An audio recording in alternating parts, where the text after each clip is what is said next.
Hablar precisamente de los temas vinculados a este panorama, estamos en contacto telefónico con Julián Neufeld. Él es economista y forma parte de la Fundación Libertad y Progreso.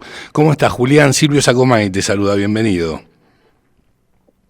¿Qué tal, Silvio? ¿Cómo te va? Yo muy bien, un gusto estar en comunicación contigo. Igualmente, Julián. Bueno, obviamente, obviamente, no es obvio para nuestros oyentes, pero la Fundación Libertad y Progreso semana a semana va estudiando y va midiendo el comportamiento del índice de precios al consumidor. Entonces te quería consultar hasta aquí, ¿cómo estás viendo la proyección inflacionaria para el mes de marzo? Creo que quisiste decir para el mes de abril. Como bien sabemos todos, De abril, tenés razón, marzo, de abril, perdón, en marzo dio 3.4, sí. No te pedí un análisis de marzo, te pedí como, claro, exactamente. En rigor, me hacía referencia, bien digo, al mes de abril, exactamente.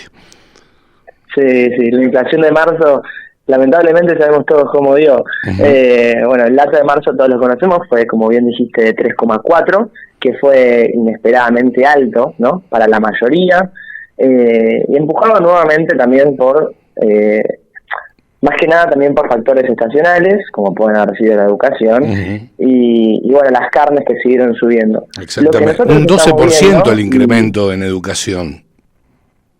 Sí, muy alto y obviamente... Sí, relacionado lógicamente también con factores estacionales, ¿no? En marzo los chicos arrancan las clases y es siempre todos los marzos pasa que la educación sube mucho. De hecho, este año no fue el mes que más subió, ni mucho menos. Pero bueno, lo que te quería comentar es que después de este dato tuvimos marzo negativo, muy influenciado también por la guerra en Irak. Vamos a ver una baja, ¿no? En la inflación.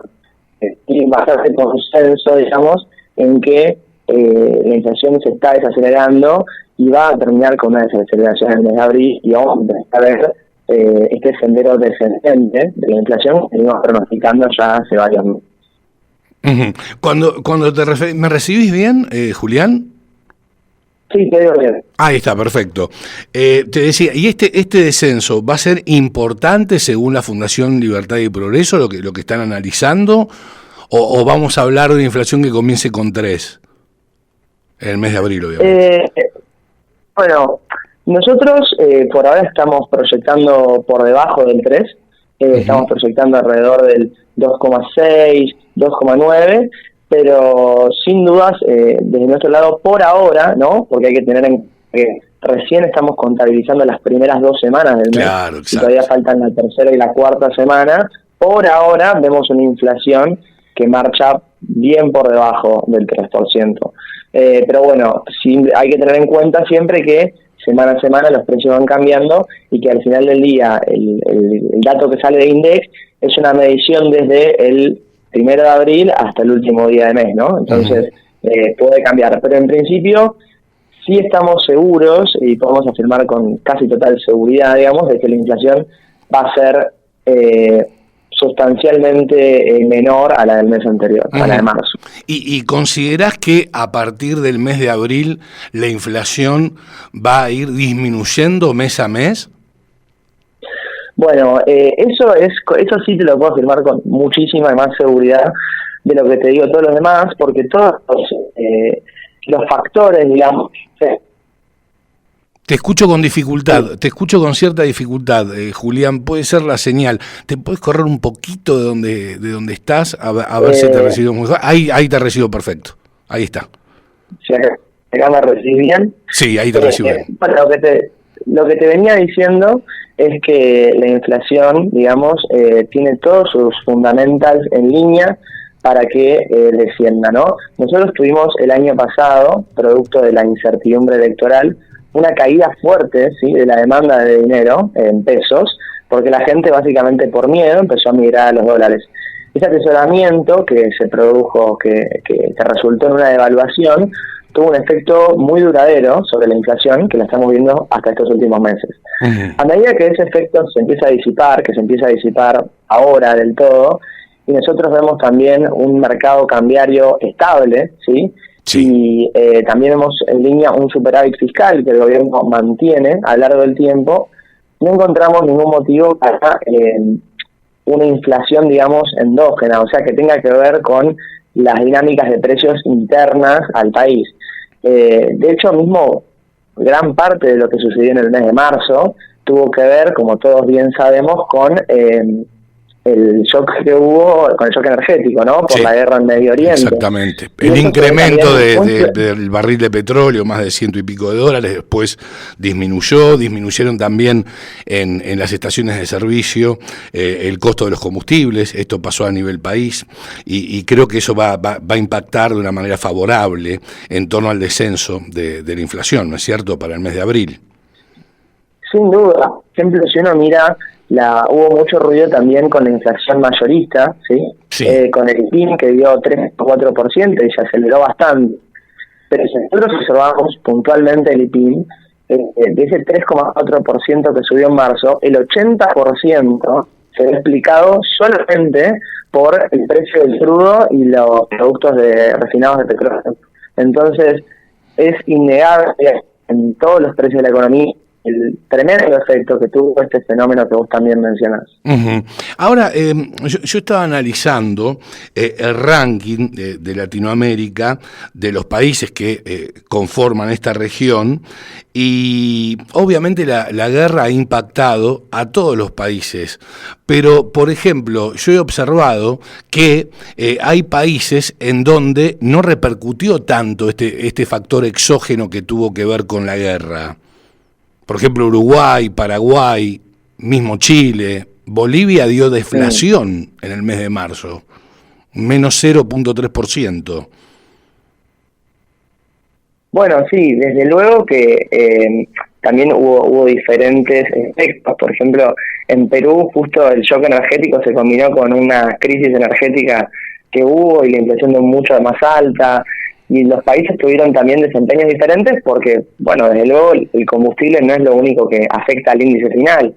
En Argentina en particular no podemos explicar, y de hecho no lo hacemos, no explicamos completamente la inflación por el shock energético, porque por ejemplo nosotros también tuvimos un incremento muy importante de los regulados, por ejemplo, sí, que son precios que no tienen del todo que ver y que ya venían subiendo a una tasa alta desde antes del conflicto.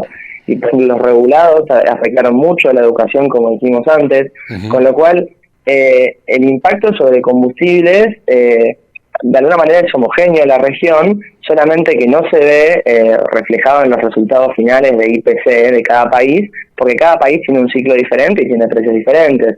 Nosotros somos, si no, tenemos el país con más inflación mensual, ¿sí?, de la región, y bueno, no únicamente tiene que ver con el tema de los combustibles, ¿no? Sino con muchas otras cosas más. Por supuesto. Bueno, lo remarcamos, el precio de los alimentos, pero fundamentalmente la carne, en el mes de marzo, ha experimentado un ascenso en relación a su precio muy relevante, muy por encima de la inflación.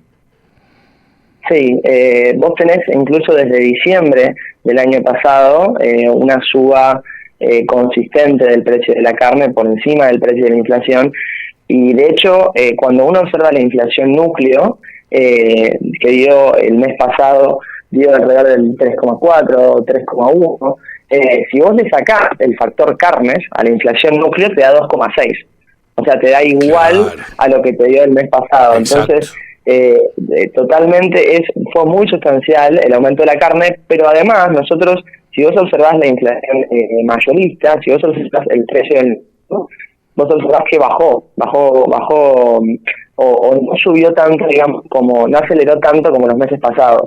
Lo cual, ese factor carnes, nosotros esperamos que a partir de ahora ya deje de tener ese impacto al alza que mencionando, ya que bueno, desde las precios mayoristas, desde arriba de toda la cadena, ya está empezando a afectar, con lo cual no debería distribuirse a lo largo de la cadena productiva ese precio alto que veníamos viendo antes. Uh-huh. Ahora, en otro orden de cosas, ¿estás observando que el argentino está demandando más pesos? Bueno, de hecho, hay muchos factores, ¿no?, que uno puede observar, digamos, para medir la demanda de pesos, que es una de las cosas más difíciles de hacer. Uh-huh. Lo primero que uno se le viene a la mente es el mercado de cambios, ¿no? El precio del dólar. El precio del dólar, generalmente el argentino, nosotros tenemos en Argentina un fenómeno que no sucede en casi ningún otro país de la región, que es que nosotros no atesoramos en nuestra moneda propia, ¿no? Claro. Naturalmente, por las fuertísimas devaluaciones que hubo a lo largo de los últimos años en toda la historia del país, nosotros no confiamos en nuestra propia moneda. Y hay una demanda de pesos, digamos, que va destinada al dólar, naturalmente, y produce un precio de la divisa, en muchos casos en Argentina, más alto, digamos, o más presionado de lo que sería si esa demanda no existiera y nosotros atesoráramos dinero en nuestra moneda local.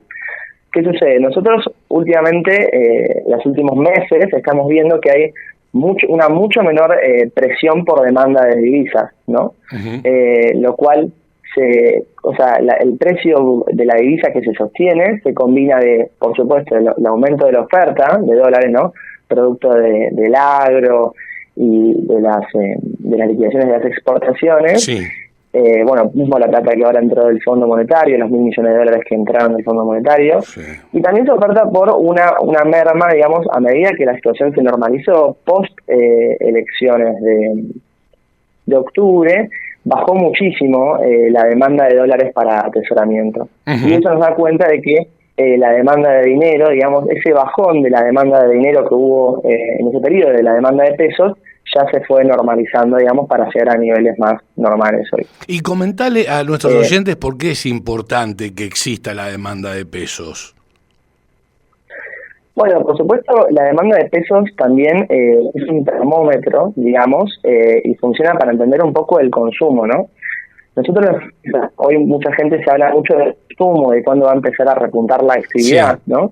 Nosotros tenemos, este mes arrancamos con buenos indicadores de actividad, con cemento creciendo intermensual al 4%, industria automotriz creciendo al 14%, y nosotros lo que vemos es que las industrias crecen, obviamente, a medida también de que crezca el consumo, ¿no? Uh-huh. Y que la demanda de dinero es básicamente, nosotros estamos más seguros y tenemos dinero para gastar, lo que va a suceder es que nosotros dejemos de demandar dólares, básicamente, nos desprendamos de esos dólares que atesoramos y los pasamos a pesos para empezar a consumir, ¿no? Y ese hecho, digamos, de que nosotros demandemos esos pesos para consumir, son vitales para el funcionamiento de la economía. De la economía, sí, por supuesto. Sí, de la certidumbre que tengamos a tanto el valor del dólar como nuestra disponibilidad para gastar el ingreso. Uh-huh. Ahora, ¿vos considerás que solo la demanda de pesos hoy por hoy tiene que ver con, o que está dirigida al consumo, o también podemos mencionar que se encuentra direccionada al pago de deudas?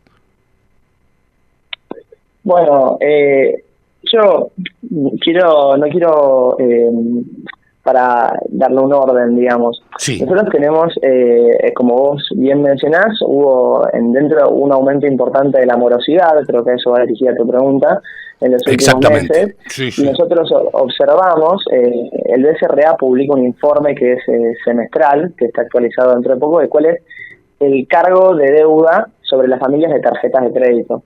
Y nosotros el último dato que teníamos, y que publicó el BCRA, era que la deuda de las personas, digamos, con las tarjetas de las familias, con las tarjetas de crédito, a principio de mes estaba alrededor del 23%. ¿Qué significa eso? Que cuando arranca el mes, un cuarto casi del dinero que vos tenés de tu salario tiene que ir destinado a pagar la tarjeta de crédito. Obviamente eso es súper recesivo, ¿no? Porque de alguna manera vos vas a gastar dinero y vas a consumir en base a tu ingreso disponible, o sea, la plata que vos podés tener de sobra, digamos, porque cuando arranca el mes uno tiene que pagar la tarjeta, uno tiene que pagar los servicios esenciales, uno tiene que planificar en comprar comida y los servicios básicos. cuando vos tenés una morosidad alta y una deuda alta, ¿sí? Que en este caso fue producto de las altísimas tasas que hubo con la incertidumbre electoral del año pasado, nuevamente, lo que uno tiene es que el ingreso disponible de las personas, producto que tienen que pagar esas cuotas de tarjetas altas, ese ingreso que merma, lo que hace es dificultar justamente que las personas gasten en otras cosas, que sean los lujos de, por ejemplo, ir a comer a un restaurante, comprar algo en el supermercado. Y eso es el consumo que hoy nosotros notamos que falta, ¿no? Cuando se habla de no llego a fin de mes, son esos gastos fijos presionando por sobre nuestros gastos variables. Y lo que nosotros tenemos ahora es que, como bajaron muchísimo las tasas de interés, nosotros ahora con el riesgo país bajando, vemos una merma importante de las tasas de interés. A medida que la gente vaya pagando esas deudas que acumularon en estos meses, ese ingreso disponible para gastar va a empezar a subir. Y con ese fenómeno se va a recuperar el consumo. Pero eso es lo que esperamos de ver en unos meses en adelante, ¿sí? Más para la segunda parte del año. Está claro. Ahora, no sé si llamarlo un enfrentamiento, pero por lo menos ideas distintas entre el Fondo Monetario Internacional y el Ministerio de Economía. El fondo está exhortando a la Argentina a que salga a emitir deudas al mercado, ¿no es cierto? Emitir deudas al mercado. Pero por otra parte, Caputo esto no lo quiere hacer todavía. ¿Esto se explica por el riesgo país y por las tasas elevadas que tenemos que pagar? Bien, obviamente, bueno, digamos que en principio la Argentina, uno de los termómetros más importantes y una de las maneras más importantes de entender cómo recupera Argentina su postura como deudora internacional, ¿no? Es ver justamente el acceso al mercado, ¿no? Se hicieron pocos por ahora experimentos poniendo deuda al exterior, uno el año pasado donde el Ministerio de Economía colocó alrededor de $1.000 millones en un bono destinado para personas en el exterior.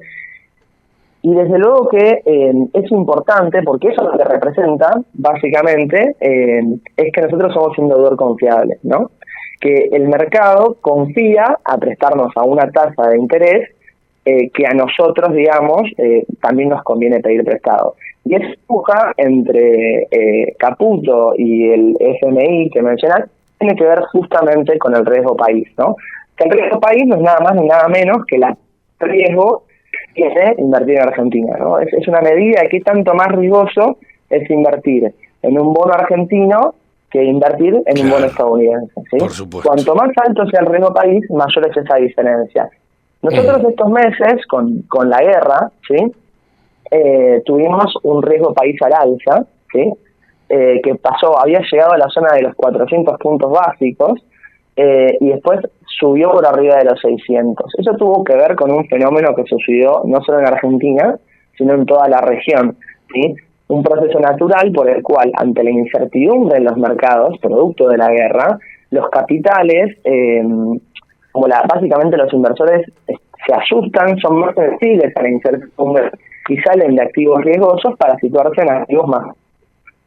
Por un inversor extranjero, un bono argentino puede ser un activo más riesgoso que un bono de Estados Unidos. Esa acción que sucedió con la incertidumbre inicial de la guerra empezó a marcar en la zona de los 500 puntos básicos y va a seguir mermando a medida que aminore el conflicto y siga bajando la incertidumbre.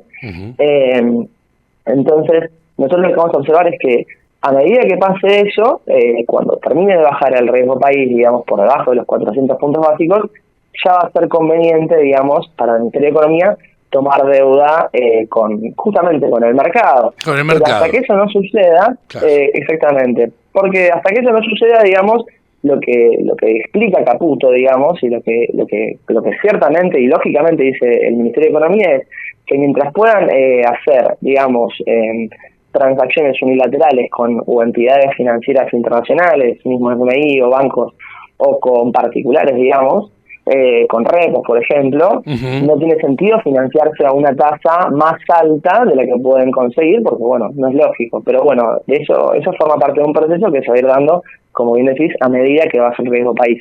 Ahora es muy interesante lo que ha conseguido el ministro de Economía Caputo con respecto al Banco Mundial y al BID en relación, hasta ahora tengo entendido que son 2.500 millones de dólares, lo que consiguió como respaldo, como garantía para poder tomar deuda, ¿no es cierto? Pero no de los mercados.